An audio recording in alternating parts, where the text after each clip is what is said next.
It's been absolutely brilliant. Even ideas for different languages, not just Spanish, but also to put it within our French setting as well, to get ideas for games, how to make it fun for the children, and just to see what they would be expected to learn for when they go into the secondary school setting as well. Give good ideas for teaching practice and just injecting a bit of fun and making it kind of more active and involving the children, and also taking the precision off it a wee bit and just having a go myself, and making the children a bit more confident and just having a go themselves as well. So making everybody a bit more open to the concept of taking on board a new language. And lots of children now saying that they really want to take that forward in the secondary as well, which is good to hear.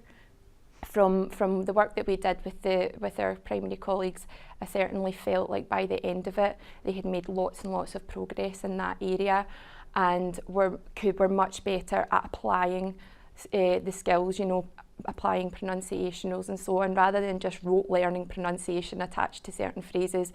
I felt that they had a better understanding of how that worked. For us, it certainly gives us a better idea of what young people are doing in primary school. And that then has a knock-on effect on what we're doing in first year.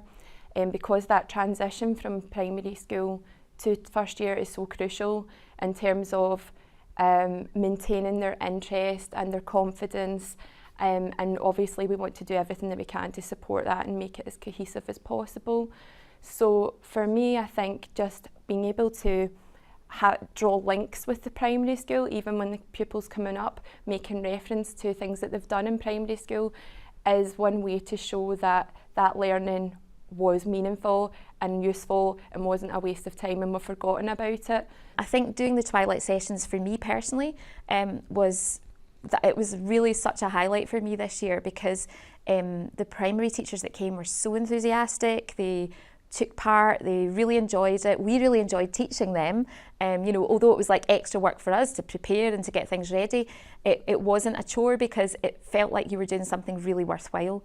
And I think they got a lot out of it as well. And we were giving them, you know, teaching them in a way, using resources that then they could take and then use to actually teach the children. I think it gave me a real boost to just kind of feel that, you know, they were really enthusiastic, and it's just nice because so often languages don't get a good press, and I think hearing them being really enthusiastic about it and really keen was a really positive thing for us doing it, I think.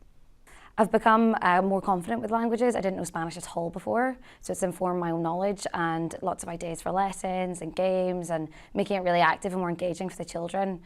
It's about, you know, giving it a go, and I'm kind of doing the same with them and learning with them.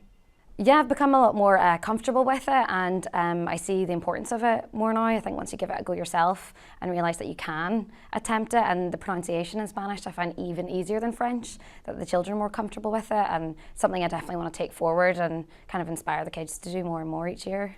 We have a whole school monitoring and tracking system. We have a tracking system specifically for broad general education, a traffic lighting system which looks at progress only. So at the end of every monitoring and tracking period, I as principal teacher have an overview of the whole department, so I can highlight pupils on which I maybe want to focus. We listen to pupil voice in the department. It's very strong. It's something we're very proud of. We are very proud of. We foster a good ethos in the department, good relationships with pupils. Feedback that we get from pupils on a daily basis or at pupil council meetings really informs our learning and teaching in the department. Uptake that we have in the senior phase, if pupils feel that they've had a motivating and valuable experience in the broad general education, then we tend to find that they want to come back. So we've spent a lot of time trying to make learning and teaching in the broad general education as relevant and as motivating as we possibly can. Attainment, of course, SQA results inform us as to how well we're doing in the department.